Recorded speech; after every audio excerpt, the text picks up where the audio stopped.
Today we'd hoped to be joined in person by Vitali Klitschko, the mayor of Kyiv. However, given the situation in Kyiv, we know that he's not been able to travel to the UK at this time, but we're able to do it virtually, and we're very grateful to you, Mr. Klitschko, for making time to speak to us virtually. I wonder if I could perhaps begin with a general question.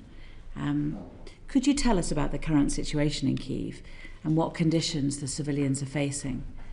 We know that Russian attacks seem to be targeting Ukraine's energy supplies and that the temperature is falling below -20 degrees. I wondered if you could explain exactly what life is like and how the city authorities are responding. Good afternoon one more time. I want to remind Kyiv is one of the largest cities in East Europe, population of our hometown 3.5 million people. Yes. And we actually front line actually far from us, but anyway, every day we listen air alarm, and every day Russians send kamikaze drones, ballistic missiles, cruise missiles to our hometown. And during the wartime, more than 300, I just talking about civilian, more than 300 people in our hometown was killed, was destroyed almost 2,000 apartments, buildings, and killed more than 30 children. It's right now, in this winter, it's one of the coldest winter in last 10 years. We have temperature outside -20 degrees Celsius, and we have massive attack to our critical infrastructure. Putin announced always the main target military forces.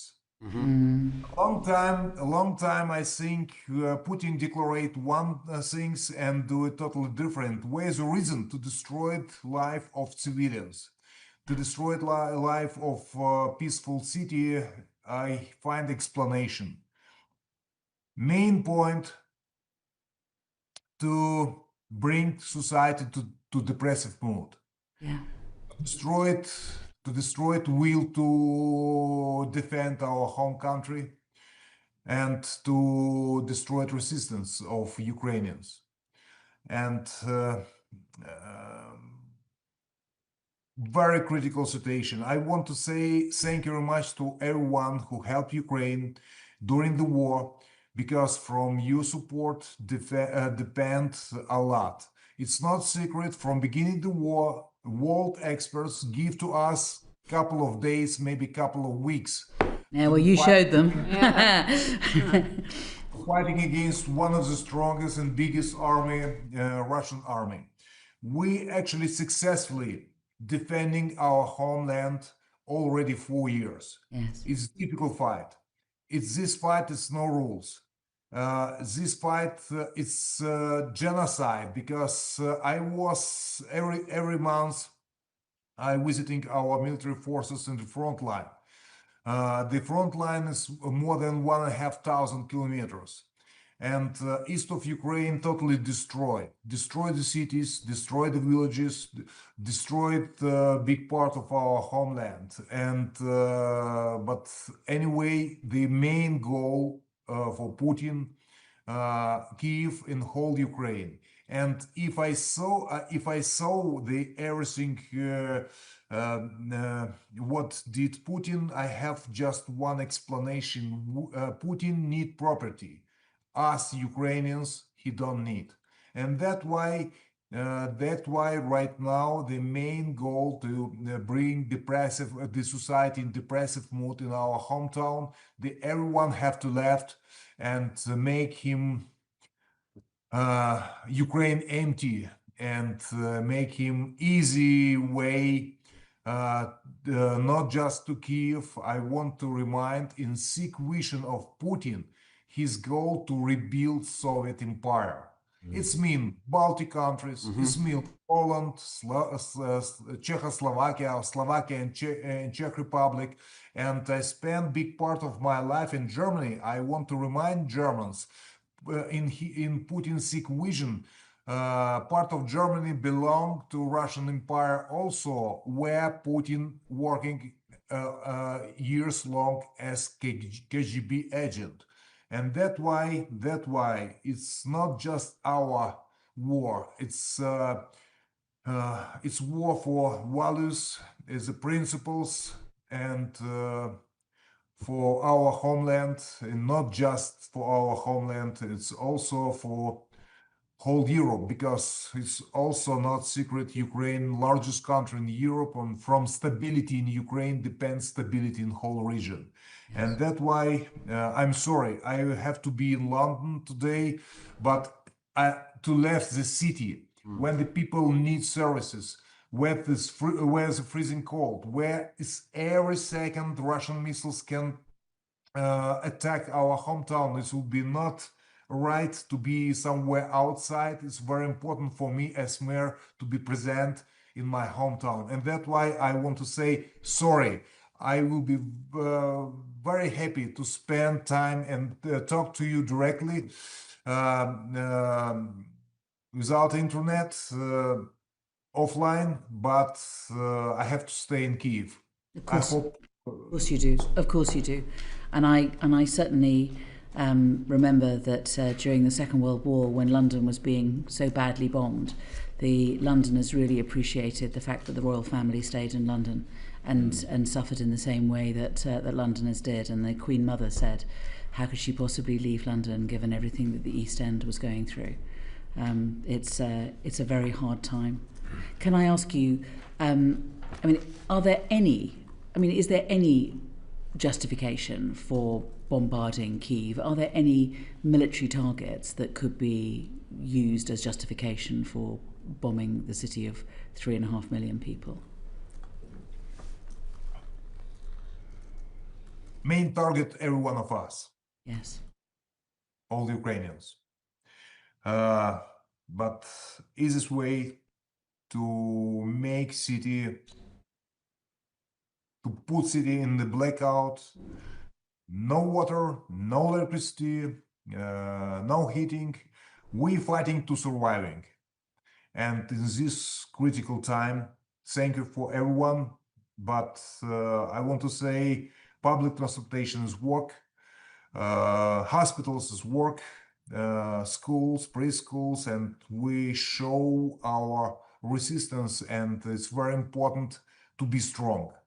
And because Russians always accept strong position, they never ever pay attention to weak countries, and that's why we have to be strong, and we are times stronger together with our partners.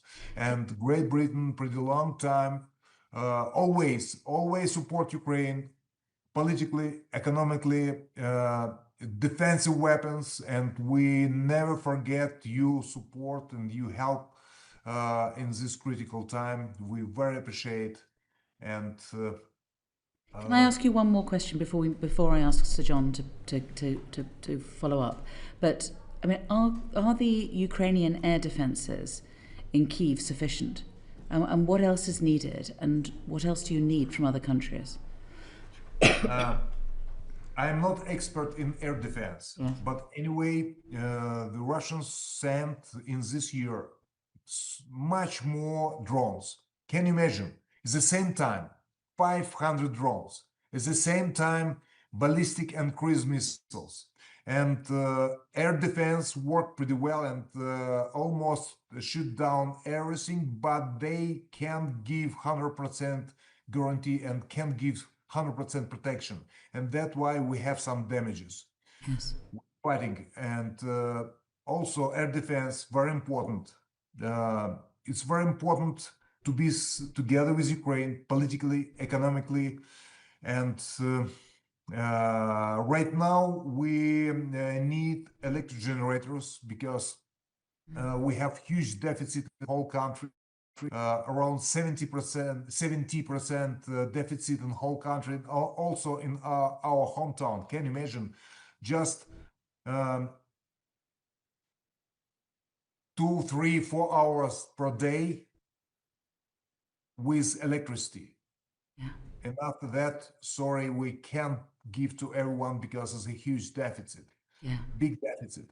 And yeah, it's thank you. We receive a lot of generators, but we need more. You need more.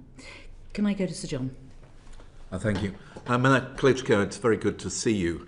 And can I say how much we admire you and the people of Kiev for your extraordinary resilience. About 4 weeks ago, you suggested that people who could leave Kiev should do so. Is that still the position? How many people have left? And does it make it harder to look after and support, let's say, the very elderly who may not be able to leave if the sort of more mobile people are leaving the city? Believe me, for me as mayor, it's very difficult to say to people left the city. But my message exactly, if you have somewhere in the region, the Kiev region, houses by friends, relatives, some people where you have basic services, heating and water, please use this chance and to have some place for temporary place for this very cold period of time when we're not available to give the service to everyone. First of all, it's make our life much easier, to make less pressure to our infrastructure. For one point, a lot of people listened that and moved. I want to say the Kiev before the war, 3.8 million people, right now 3.5 million people, around 600,000 refugees from east and west, east and south of Ukraine. Why they come to Kiev? First of all, safety is main priority. Kiev protected from air defense better than another city. And for safety reason, people coming to Kiev. Second point, we provide the best services, medical care, education. It's whole spectrum of services is also very important. And the main point also, jobs. We produce the jobs. People need jobs. And some people, if I ask to leave the city, they listen me. Big part of people who have a chance, they move. But anyway, we see the traffic with our cell phones. They spending during the night with the family outside of the city, but during the day they coming back because they need to work. Jobs, it's very important. And that's why the numbers during the day is 3.5 million. During the night, 500,000 less than during the day. Can I also ask you, President Zelensky has been critical of the city administration in terms of resilience. But I think you've said that you have not spoken to him directly for something like 4 years. Is that still the case? And how do you respond?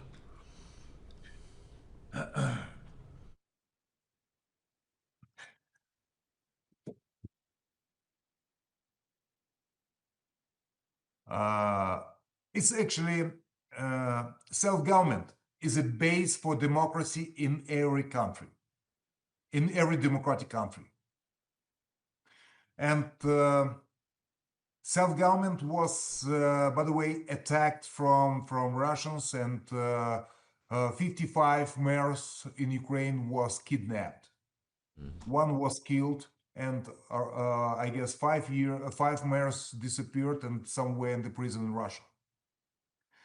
And we beginning to build territorial defense, and we was criticized because war will be not happens.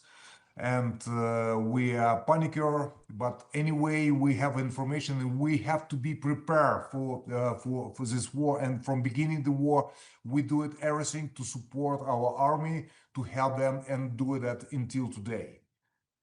Regarding, we have not easy relationship between self-government and central government. It's not just my opinion, it's opinion from many mayors. Take information from different sources, talk to another mayors. Don't believe me, talk to another. I'm more than sure you have exactly the same situation, same information. Regarding relationship, we understand to be president during the war, it's not easy. The president is busy, and I don't want to complain, but anyway, unity inside the country without political games make us much stronger. And the competition, political competition, or something what sometimes we have a lot of examples during the war, it's not soft to say, it's not smart. And that's why I told President criticize us. We was not good prepared for this case. I'm sorry, I'm not responsible for air defense. I'm sorry, we do it everything what we can. And I told to President totally open, it's agenda from Russians. We have a couple of examples. Who is guilty? Self-government. Who is guilty? Central government. Who is guilty? The company who delivered energy. We fighting against each other, but nobody remind Putin. Putin sent the records. Putin destroyed our life of our civilians. And I told to President, please don't following agenda of Putin. We have to be united. We have to support each other, to fighting together. Together with time stronger. Absolutely. Good. Alex. Thank you, Mayor Klitschko. You described some of the destruction that had been happening through Kyiv and the rest of the country as a result of the Russian invasion. And we now know that many people require humanitarian assistance in order to get through the day. Could you tell us a little bit more about the type of humanitarian assistance you're providing to the residents of Kyiv, and what more the international community might be able to do to support you? First of all, we built our hospitals totally independent with own energy sources. We have water, separate waters, electric generators, and they working for some possible blackout. They can working as resilience islands for people. Almost every hospitals can work autonomous. We support and mobile heating system connect to houses where old people.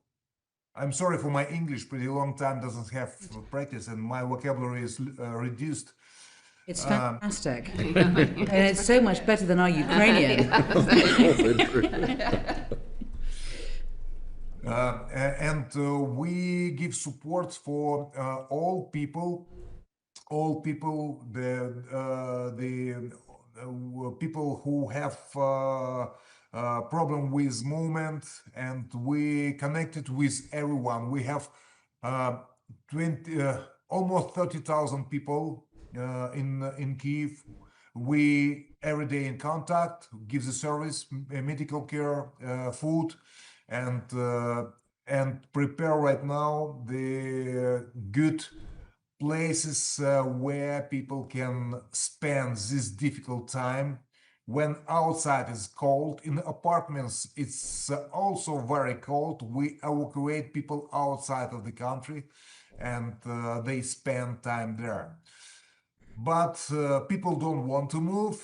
It's always better in apartment, and we give much more as possible electricity, because they can use electrical heating, and humanitarian help, support, some warm clothes, and with the connection, and open a lot of 1,500 some places close to the house. They people can spend it during the night or during the day, receive the food, take a shower, drinks, and in every points the temperature is around 20 Celsius degrees, is pretty warm, and that's why nobody died from cold in our hometown. Nobody we care about that. It's difficult situation. It's very difficult. It's our all municipalities, our municipal enterprises working pretty hard to support everyone. And if you could ask for one thing from the international community in terms of humanitarian aid, what would you ask for? First of all, from air defense depend. The Russians try to bring us to blackout, totally blackout. It's everything depends from air defense. First point. The second point, we asking about electric generators, powerful electric generators, what we can connect to the buildings and give to people electricity, because Russians destroyed communication from our nuclear station to our hometown, and that's why the local energy is very important for us. Actually, we send all letters what we need to our partners and receive a lot of electric generators. It's so many electric generators right now, over 300 tons of diesel we use every day for generators is big, and right now we have to carry about every electric generators we make right now. Enterprises who actually responsible for services to every electric generators, full in services, filters, and you have to carry about everyone, and also very unusual job for us. Thank you. Yeah. It's been answered. Thank Been you. answered. Phil. Thank you. Mr. Mayor, there are more than 5 million Ukrainian refugees across Europe, including the countries you mentioned in your opening remarks, Germany, Poland, Czech Republic and elsewhere. What support do you think needs to continue to be provided by European countries for refugees in those countries as we enter the 5th full year since the full-scale invasion? Excuse me, I want to correct you. Over 10 million Ukrainians right now outside of the country. We very appreciate for everyone who support our refugees. It's very important to us. Our biggest challenge, our biggest values, not the buildings, not the bridges and roads. Our biggest values are our citizens. And it's very important to bring the citizens back to our homeland when war will be stopped. But it's a difficult challenge. Everyone coming back. Peace, first point. Second point, services. And main point, job. And we also responsible for that. And main point for us and main challenge to be successful after the war. A lot of politicians talking about recovering of Ukraine, rebuild of Ukraine, Marshall Plan for Ukraine. So I guess every one of you listen that these words many times. I have a question. Some one of you read the Marshall Plan for Ukraine. Rebuild of Ukraine. It's not the buildings, it's not the rotten bridges. Rebuild of Ukraine, reform, what we have to provide of European rule of law, of European standards. And we can't make this plan without your assistance. And that's why we counting when war will be stopped. It's very important to be successful. Our success of Ukraine, the best answer for you as our partners. And also, success of Ukraine is the best answer to Putin. And just drawing on your comments there about the importance of the Ukrainian people, President Zelensky has amended the rules recently around young men in particular. At the moment, when you're 25, you get drafted into the military, but young men between the age of 18 to 22 can now leave Ukraine, as I understand it, and then come back. Do you think that change is the right step to take for the young people of Ukraine?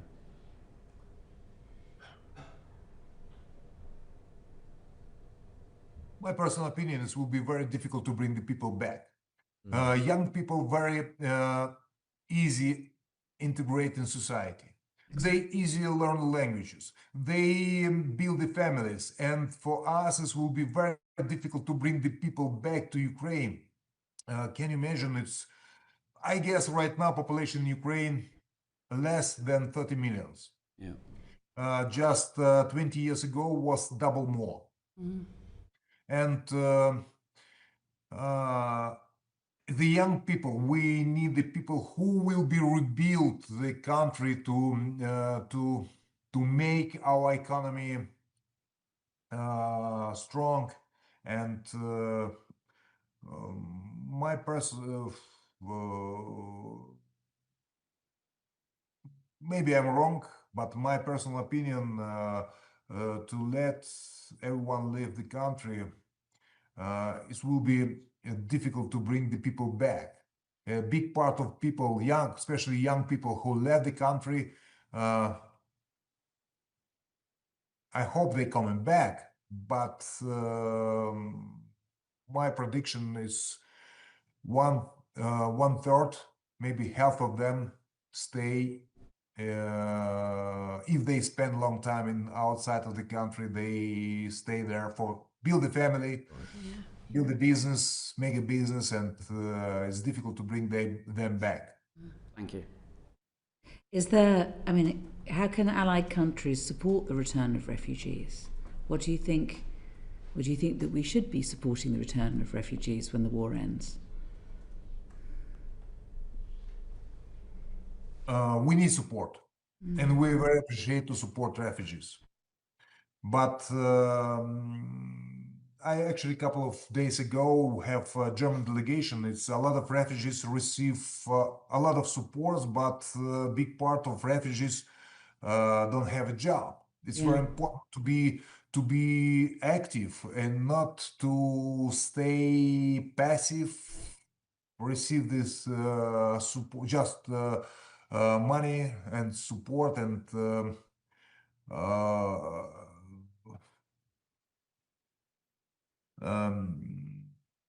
to support refugees is very important, but which condition? And we asking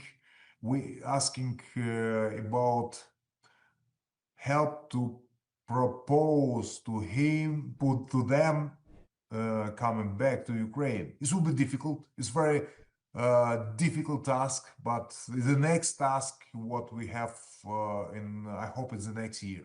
Yes, we hope so too. Richard. Thank you, Chair.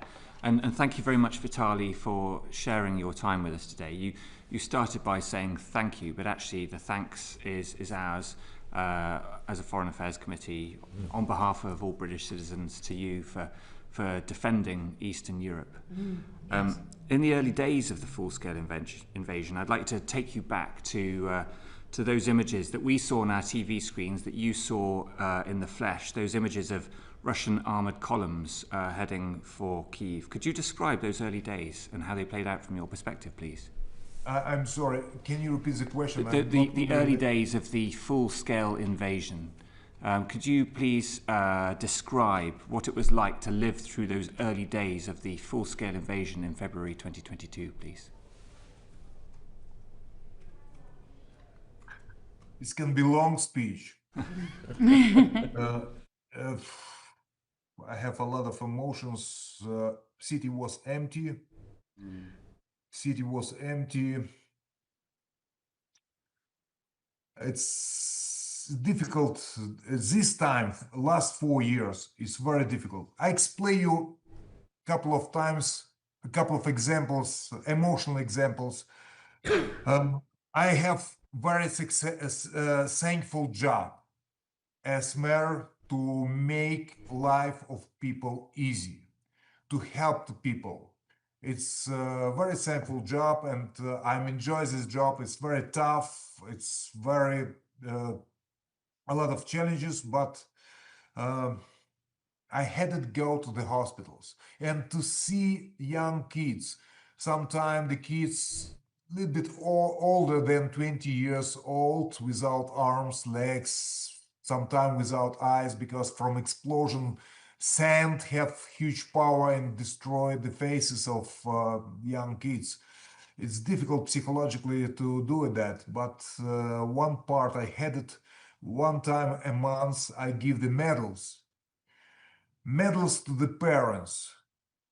parents for his children who actually pay biggest price, his lives. It's difficult to find the words. I don't know until now what I have to say. Thank you, we proud, or it's last time I cried. It's every parent's crying, and last time I cried also. A woman come to me and I give the medals. She told, Mr. Mayor, you don't remember me. I am second time. I was last year. You give already medal for my young son. This medal is for my oldest one. Oh. And I doesn't come in anymore because I don't have children anymore.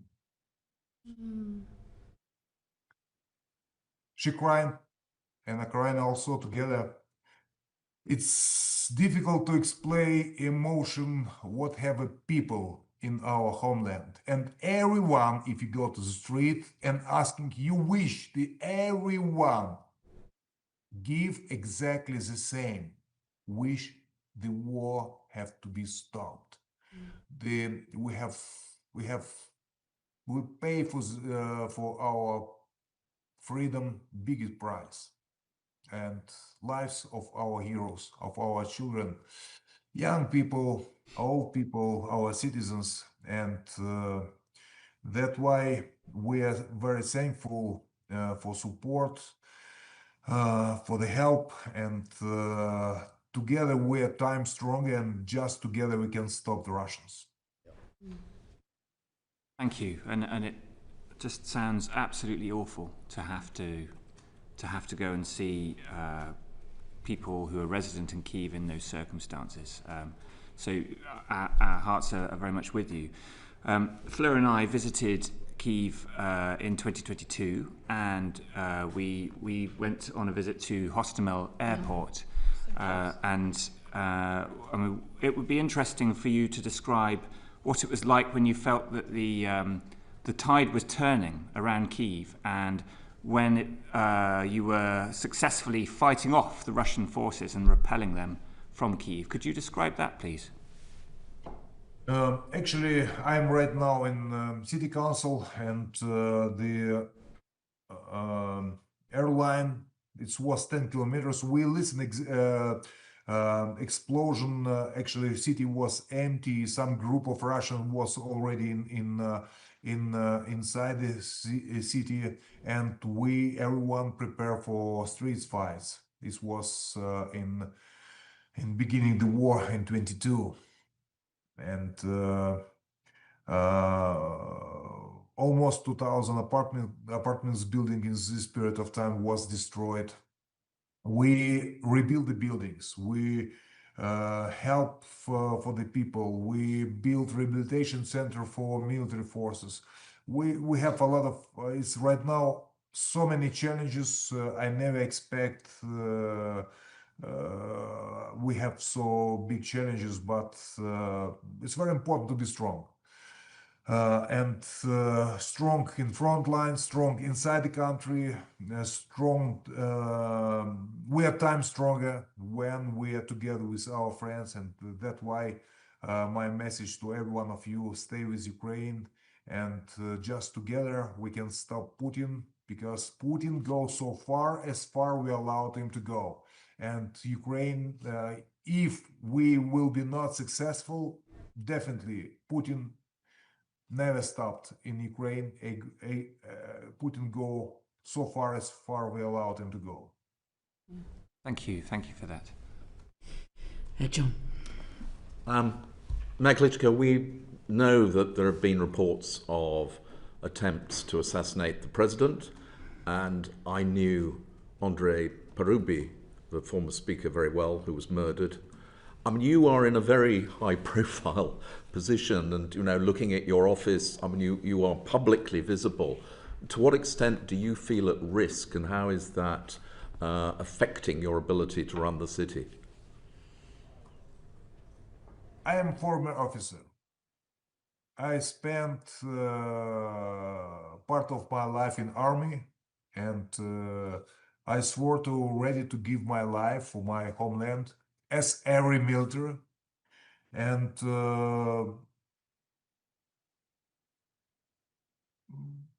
yes, of course, the Russians do it a lot of things, bad things. They kill our figure as Andrei Parubi.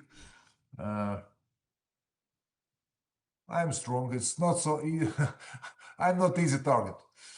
Believe me, and I spent... Quite large target, if you don't mind me saying so.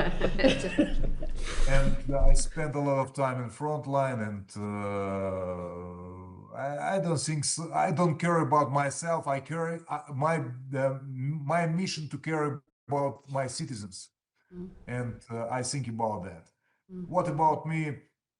I'm fatalist, and that's why it's. I don't think about me, and my brother, my younger brother, look in my back. Well, covering my back. Afra.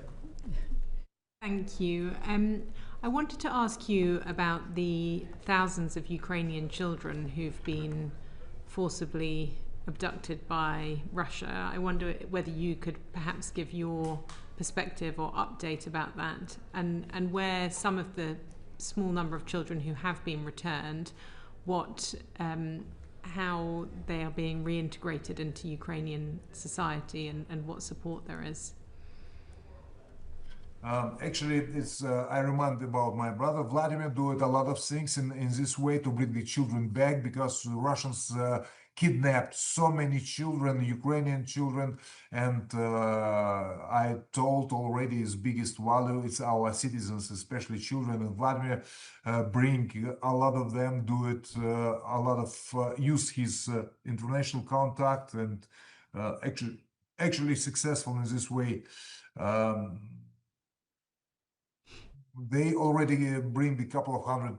We don't make official the information about that, but he actually responsible for that. Already do it, and still do it a lot to bring the children. It's and we, as I know, we have thousands of them. They moved from Ukraine to Russia, and right now they educated with Russian narratives, and preparing them in the future fighting against Ukraine. The International Criminal Court has issued arrest warrants to Putin and also his children's commissioner, Maria Lvova-Belova. Do you think that is meaningful in any way? Do you see that being helpful, or do you feel it's just merely symbolic? I'm sorry, I'm not ready to give you a clear answer for this question, because I have not so much information about that. Sorry. No, don't worry. That's totally understandable. Is there anything that you feel that we could be doing in the UK or other allies to support the work that's being done to try to bring these children back? Yes, of course. Yes, of course. We have to do it everything what we can. First of all, to support Ukraine. Second, to make a pressure on Russia, pressure on Putin, and yes, of course, our children is our future. And we're talking about young generation. It's without children, without our citizens, is the main values what we have. Thank you. Yeah. Thank you, Chair. Can I ask you some more about justice and the crimes that are being committed now? Because as Richard mentioned, we travelled to Ukraine, to Kyiv, in the early months of the war, and even then, the desire for justice, the need for a peace to be built on justice, was being talked about a lot, and the UK government has provided support for lawyers and for support for finding out what the crimes are that are being committed now. What more could you say about what do you feel is being done now, and what more support that you can have for that aspect of the war to speak to victims, to amass the evidence, and to be able to seek justice?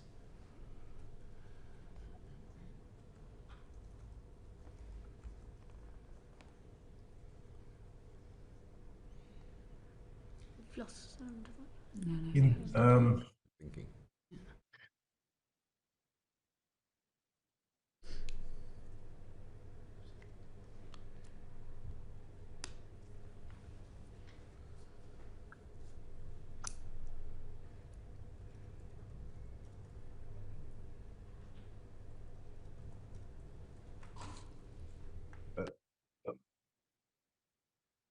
I try to human rights, justice. It's so we can talking about that a lot and make a lot of discussion and explain our vision. And right now, during the war, it's very unusual situation, very, very unusual in any direction. Yes, of course, we have never forget what we're fighting for. We have never forget it's a reason of this senseless war. We want to be the part of European family to build democratic country, and Putin told Ukraine was always part of Russia, and they not allowed to go to European Union, and they see Ukraine as part of Russian Empire. And but anyway, justice play in any democratic country, justice main point, and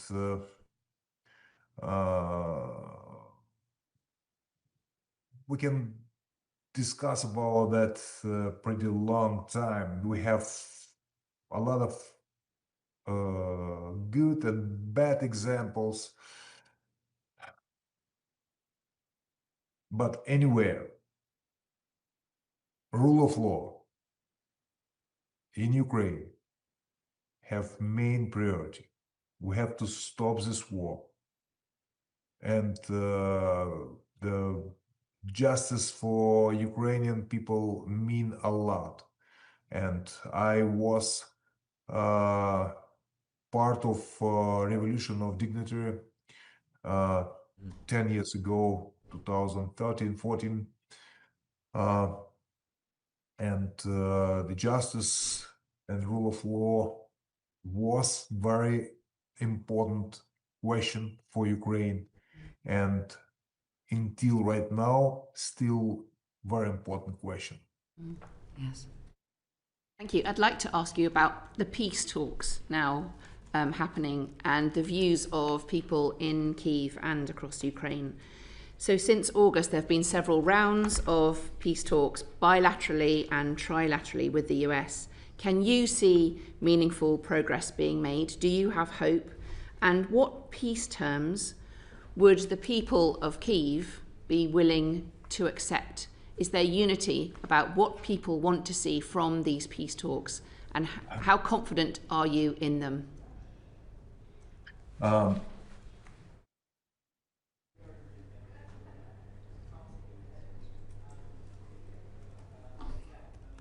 how looking the peace? First of all, I'm not involved in peace negotiation. First point. Second point, it's very important to save our national interest, our territorial integrity.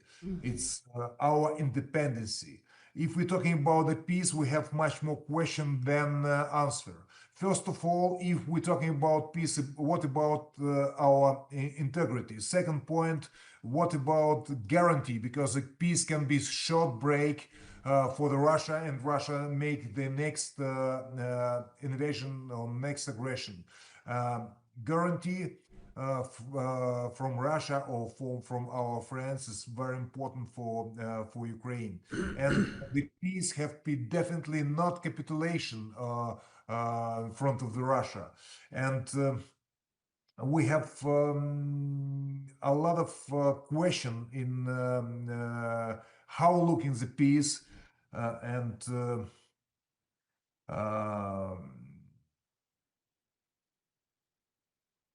Russians told, let's find a compromise. They occupied the part of Ukraine and told the compromise to give up the territory of Ukraine, our territory, Ukrainian territory, to Russia. It will be compromise or some solution.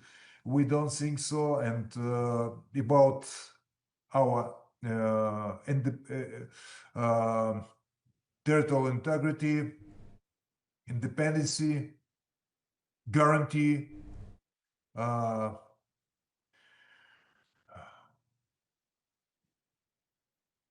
We have, I'm sorry, I'm following the current situation, and sorry, right now we have we have much more questions than answers.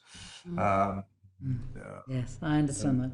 I mean, I think that Ed has specific questions about what's happened on the peace talks. Do you want to ask yours? Thank you, Mayor Klitschko. I'm interested to know what your view is of the language that President Trump has used about President Zelensky, about the situation in Ukraine. I wonder if you have a view on the type of support that Ukraine is currently getting from the US.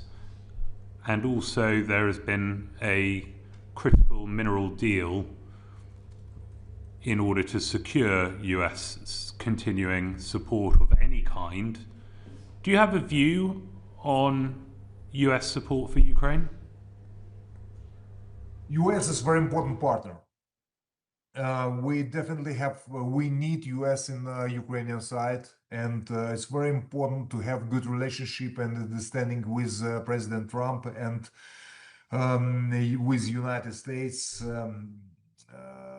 But if we're talking about minerals deal, I asking what doing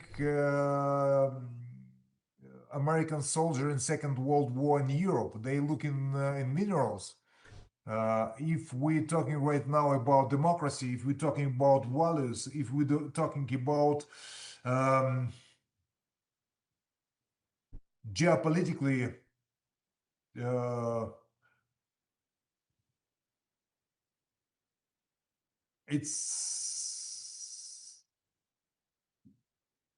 it's very important to save democracy in Ukraine.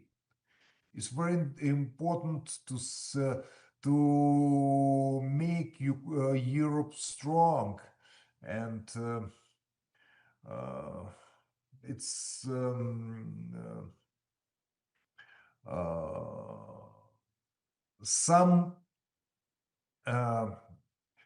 some messages what do Trump I'm support, some messages what I listen from Trump